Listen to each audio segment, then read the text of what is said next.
capital firm, a startup accelerator called Gener8tor, and they were there as well. They sponsored this brunch. And so we've got the co-founder with us in studio today. We're going to talk about really the genesis of their idea, but also what's great news for entrepreneurs, people that are looking to do some startups right here within our community. They're going to start focusing and planting some seeds, as he said, some seeds of capital within Fargo and Grand Forks and the Red River Valley. So join us here in studio, Troy Vosseller. Great to see you. Thank you, and Thanks welcome for to having Fargo, me. man. Appreciate it. Thanks. Thank you, Chris. So it was really nice to meet you yesterday. Greg introduced us, and if you don't mind, maybe just start from the beginning. I know you've got vast background in education at Wisconsin, and then this idea sort of comes up. And Yeah, what's the genesis? I thought your lead-in was absolutely appropriate. And how can we get people thinking more actively and being proactive about a career in entrepreneurship? And notice I use that word career because I don't really view it as a singular point in time, but rather, multiple points in time, and we connect the line through that essentially. And really, I call that the entrepreneurial journey, entrepreneurial career. And for me, what led me to what I do today with Gener8tor, which is venture capital, startup acceleration, business guidance, etc., was very much entrepreneurial. I came from a family of entrepreneurs. On my dad's side, he was an only child, grew up on a family farm in Northeast Iowa. My mom was actually an immigrant from Italy and came as a 10-year-old to the United States with her family. Her parents opened up a tailor shop in Racine, Wisconsin, so southeastern Wisconsin. And so for me, the notion of starting your own business, having your own business, was not foreign because I saw it around me. I saw my grandparents, one the tailor shop, one being a farmer. My parents they were entrepreneurs. They started a manufacturing firm that something here I'm sure you can appreciate in Fargo. They designed and manufactured salt spreaders for ice control.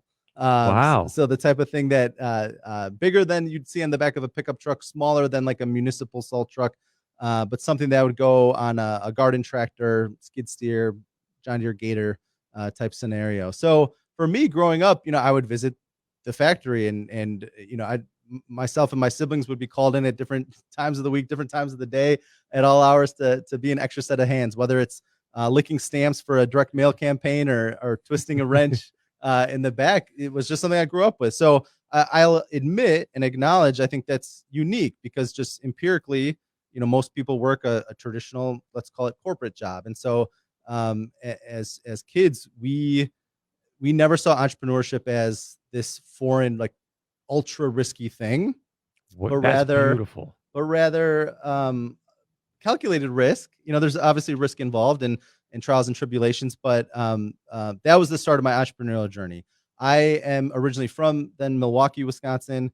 For undergraduate, I went to the University of Wisconsin in Madison, and I hit it off with someone who lived on the same dorm floor as me. So just completely random, right? We didn't know each other before, but we hit it off and had this kind of entrepreneurial bug, and we wanted to start a business together. And so we would just brainstorm everything from like a online dating site just for students at the university. And keep in mind, this is before Facebook even started, right? So very early to, I'm trying to think of other funny ideas, like a gasoline delivery service for mopeds and scooters.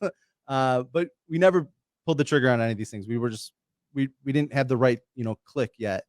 How do you know you didn't have the right click yet? That's a great question. I think this aspect is more art than science, but the commonality I'd say for all entrepreneurs is you need to have passion around what you're doing.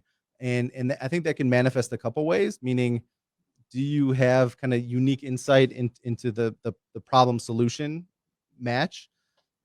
Is it something that you have unique kind of distribution around? So if I'm a college student, and I'm selling to college students, that's kind of a built-in advantage, right? Someone moat, right? Yeah. So someone my age today, I don't think I would be as successful selling to college students as I was when I was a college student, right? So, thinking about those things. So that's what I mean by kind of passion. And then what's your unique advantage in that regard?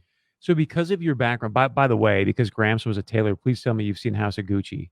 I did just recently. Yeah, right. So and I didn't know that story until the movie. I didn't either. It was fantastic, wasn't it? Yeah. I mean, and I thought Lady Gaga was phenomenal. Very well, but yeah. we can talk about that maybe later. So what I'm curious about, though, with your background, because I think it's fantastic that you right away get sort of this problem solution. That's the way an entrepreneur thinks, but not everybody does. So do you think you were sort of groomed that way? And do you think that grooming helped you realize, like, hey, we just didn't quite have the vibe in college that maybe we needed to start? It's a good question. I've never thought about that. What I can confidently say, and what I attribute my entrepreneurialism to, is just growing up in an environment where it was not this strange or unique or ultra risky thing. And whereas I think a lot of people who don't come from that, it's almost poo pooed or looked down upon. I'll give you a great example. When we started Generator 10 years ago, we started in both Milwaukee and Madison, Wisconsin. And I think if you were to ask most people in our network, the common opinion would be that what we were doing was more risky than, say, getting a job at, pick a Fortune 100%. 500 company, in Milwaukee, Harley Davidson, Kohl's department store, blah, blah, blah, blah, blah. 10 years later, a lot of friends, peers that I had who had jobs at those places, through different downsizing or this or that, lost those jobs.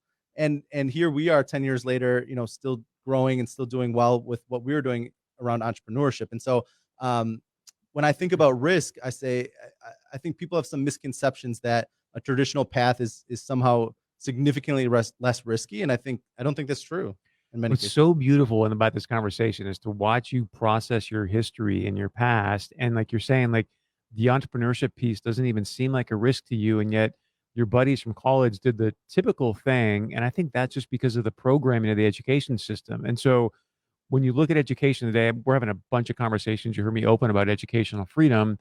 I'm going to frame this a little bit differently to you, but doing what you do and knowing the education system that we have today, what do you think is the single greatest skill somebody can learn today as they come out of school?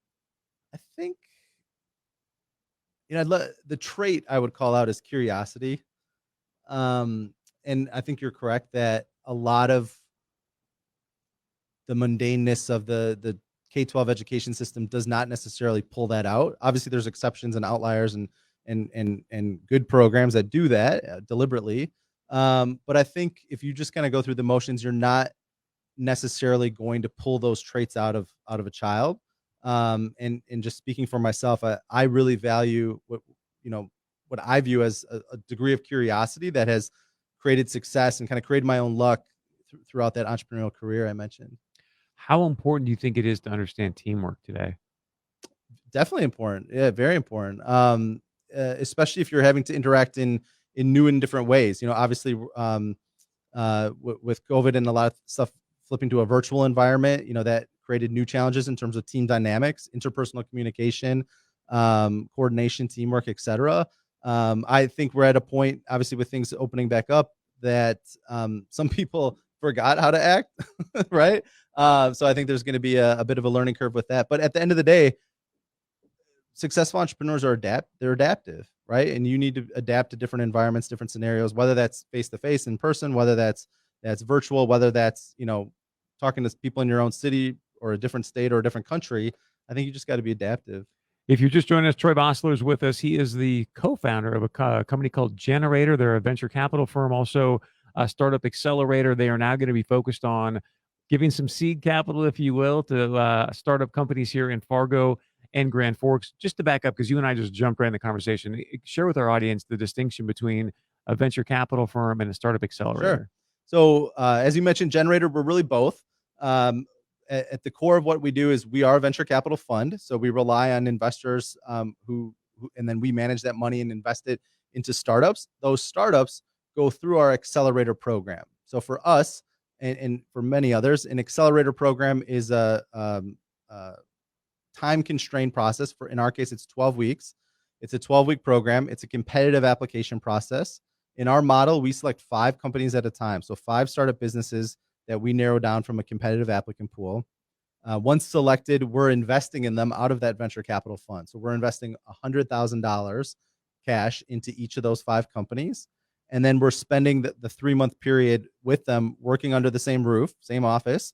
And during those 3 months, we're connecting them with mentors, customers, corporate partners, investors, and doing everything that we can to help them grow. And that's everything from direct advice and mentorship to peer-to-peer support. If you're entrepreneur number 1 and I'm entrepreneur number 2, even if we're in different businesses and different business models and different industries, we can learn from each other. We can motivate each other. We can hold each other accountable. I call that positive peer pressure.